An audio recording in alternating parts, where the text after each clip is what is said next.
Hi, Andrew from Specialized Canada here. Today I want to take a bit of time and talk about the intricacies of the brand new brain. So we're going to look at the history of it, and then we're going to finish up with the brand new brain you can see on the Epic here behind me. All right, let's dive into brain technology. So we're going to start off by just saying that suspension offers comfort, control, and efficiency for cross-country racers.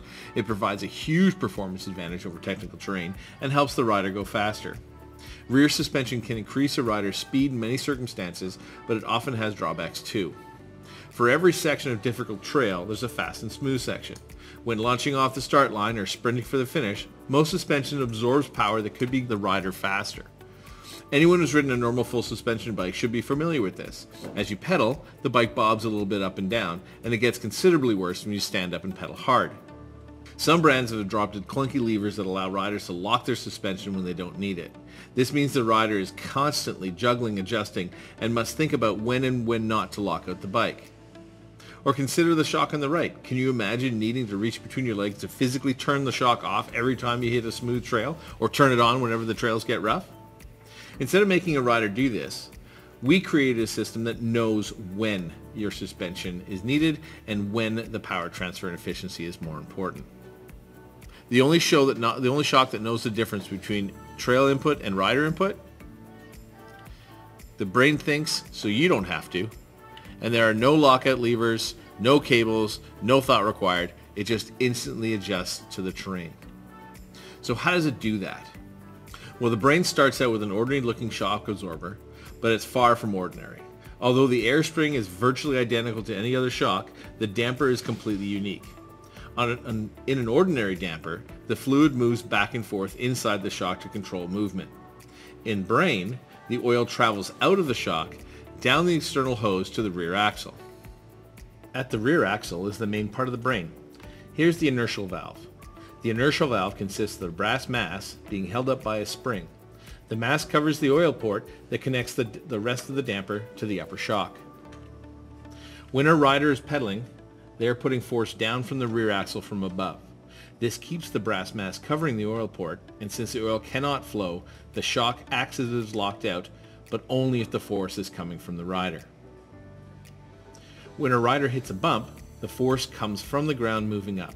The brass mass's inertia causes it to stay in place while the rest of the system travels up with the bump. As the brass mass stays in place, the oil ports are exposed and allow travel. When the port is opened, oil can flow freely and the shock acts like a regular shock, absorbing vibration and providing traction, control, and comfort. Unlike other systems, the brain will stay open as long as the oil is moving across it. That means your suspension will continue to absorb bumps until you get back to smooth terrain. The brain knows the difference between the rider pushing down and the trail being rough.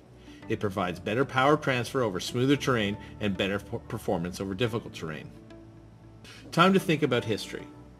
Our ancestors had brains hundreds of thousands of years ago, but it wasn't the same as they are today.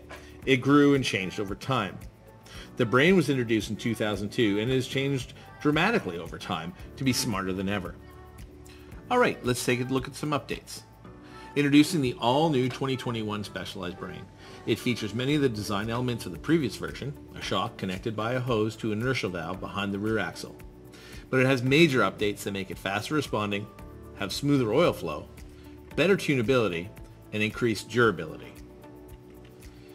The air spring on the new brain has been updated to increase adjustability. There's no more auto sag because we found we had to compromise the shock tune in order to use it.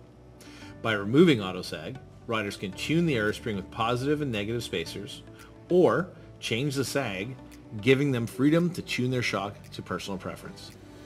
Apart from that, the air spring is basically the same as a regular shock. Let's take a look inside. We see some of the most important updates to the damper assembly. The damper is one of the most precise areas of the shock, so it needs to be very tough or a rider will have to get it serviced more often. The first update is the chrome-plated shaft. The damper shaft is now 10mm diameter chrome-plated steel, compared with the previous 12mm aluminum. When heavily loaded from side to side, aluminum shafts can get scratched. Chrome-plated steel is much harder to scratch and therefore slides smoother and lasts longer. Steel, on the other hand, is heavier, so we're going down from a 12mm to a 10 to reduce weight while still maintaining the same strength. Additionally, we've added a double bushing. We increased the length of the damper seal head, and added a second bushing to increase bushing overlap, and stiffened the shock to reduce forces and torsion. On the bottom end, we see another major change to the layout of the Brain system. The previous system used a bladder charge reservoir to store oil that was located above the inertial valve. On the new Brain, we have gone back to an IFP reservoir with a very small diameter and moved it below the valve. The reasons why. Having a reservoir located below the brass mass means smoother oil flow. On the previous generation, oil had to pass over the brass mass, turn 180 degrees, and go up to the reservoir. This caused the oil not to flow smoothly and contributed to the clunky feel of the Brain. That feeling is the oil pressure releasing. Having the reservoir below means smooth oil flow and less clunk. The IFP. The bladder in the previous Brain designs was made out of rubber.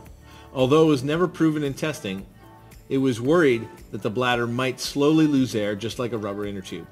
We used the new IFP to eliminate those worries just in case and to make the Brain extra tough. The smaller diameter. Some riders may remember the older Brains using IFPs before we went to the bladder. The main problem with IFP system is that it can tip slightly from side to side as they move back and forth.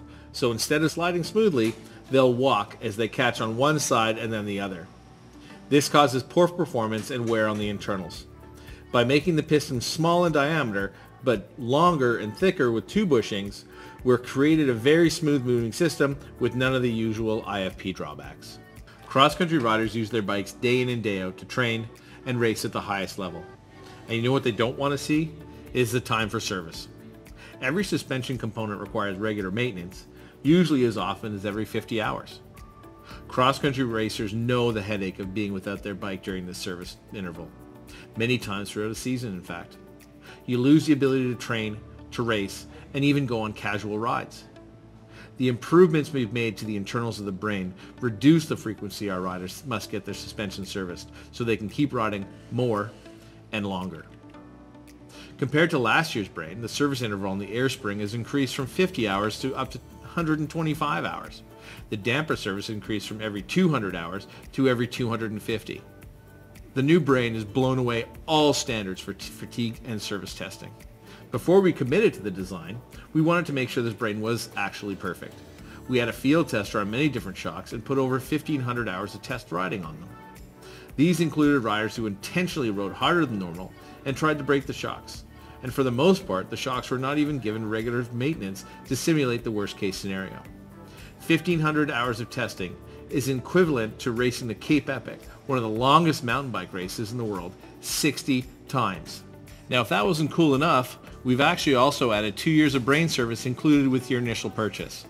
I hope you enjoyed the video. If you have any other questions about the brand new Epic, please take a look at some of the other videos that my colleague Bob has put up.